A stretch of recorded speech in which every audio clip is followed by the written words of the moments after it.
What's going on, YouTube? It's Heads Night here. Before I get started, I'm going to give you a little channel news. I think I'm going to try to shorten my name a little bit. I'll be working on that. I've been trying to use my laptop more. I want to get into some video editing, put some pictures in there, maybe some tunes or something. Quick shout outs. Don Witt, LT Giles. I've been talking to those guys. They're pretty cool, man. A lot of good stuff coming out of there. As always, my normals, Tony Teflon, you're the man. This video is actually going to be on Howland Reed. Just because my other videos aren't ready yet.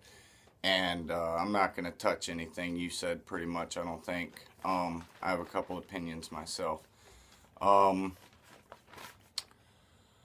going to try to make these videos shorter. I made one the other night and it was about 35 minutes long and I couldn't get it to upload. So I'm breaking that video into several videos, and this is an original idea I thought of this evening just to put something out. Don the Kraken Witt has been giving me hell about putting something out, so I just dropped a couple quick videos the other night. Just for shits and giggles. Alright, so like I've already said, the topic is Howland Reed. As you know, the father of Mira and Jojen. You may or may not know, I'm just going to shoot some random facts off here. I'm just setting up a character. It's not going to be, you know, a wiki of ice and fire on this video. I'm just setting up a character. Howland Reed is the Lord of Greywater Watch.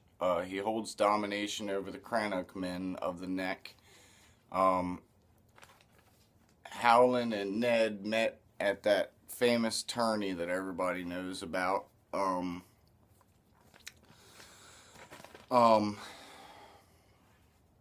Harrenhal, obviously. He was getting picked on. Lyanna helped him out. All of a sudden, there was a mystery knight who whooped some ass. I think, obviously, in my opinion, that was Lyanna. And everybody knows Howland is the only man that knows what really happened at the Tower of Joy. The only man still alive, that is. Robb tasked Galbert Glover and Mage Mormont to sail to the Neck and tell Howland of his plan to retake Moat Cailin. Obviously, Robb was killed at the Red Wedding, but Howland and the Crannock men had already been weakening the Ironborn via guerrilla warfare. That's one thing I love about those guys. Badass or hardcore. Howland's territory is unique from that of Westeros, obviously because of its swamp, marsh, messed up area. But what's really cool that I think is that they also have some species of animals that aren't found anywhere else in Westeros.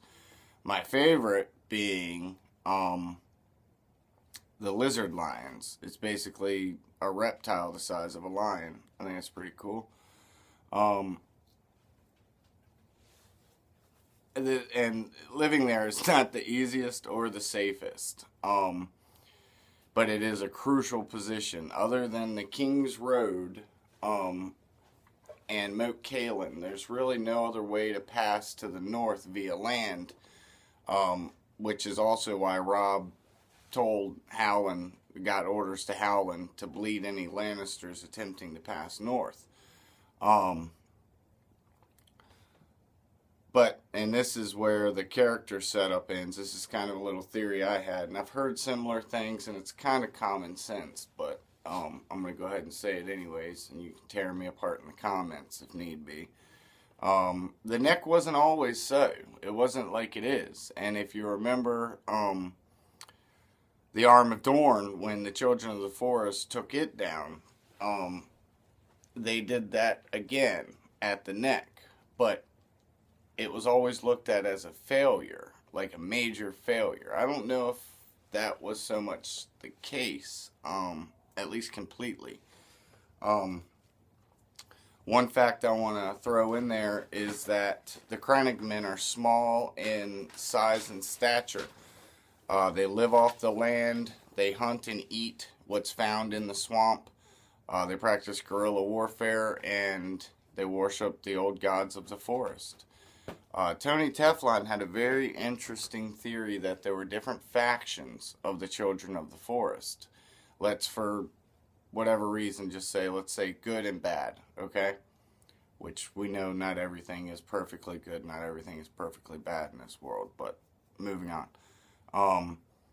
What if doing what they did to the neck was a way to give themselves, you know, a fortress, a place that wasn't easy to sustain, and through time have bred in with the crannogmen to become what they are now? And I think it's pretty obvious that they have substantial magic, being as how they build their villages on floating islands. Alright? One thing that we know, it is known, the crannogmen, Howland, they have no love for the phrase. They border up to them pretty much. And the phrase actually, just like the free folk, wildlings, racial slurs in Westeros, the crannogmen are known as, I think it's frog eaters. My theory is, and towards the end of my theory, there is a tie-in with a video I saw, and I thought it was genius. And since then, I now believe that. I believe that somehow or another, Howland seeks out, runs into whatever, Lady Stoneheart, lets her know about Jon's true parentage, the whole R plus L equals J. Awesome. Maybe it's not. Maybe it's in his attack on the phrase. Maybe it's Bran gets a hold of him via talking through a heart tree, a weirwood tree. I think that Howland most likely has some kind of warging ability. Jojen was pretty impressive. Boys! And,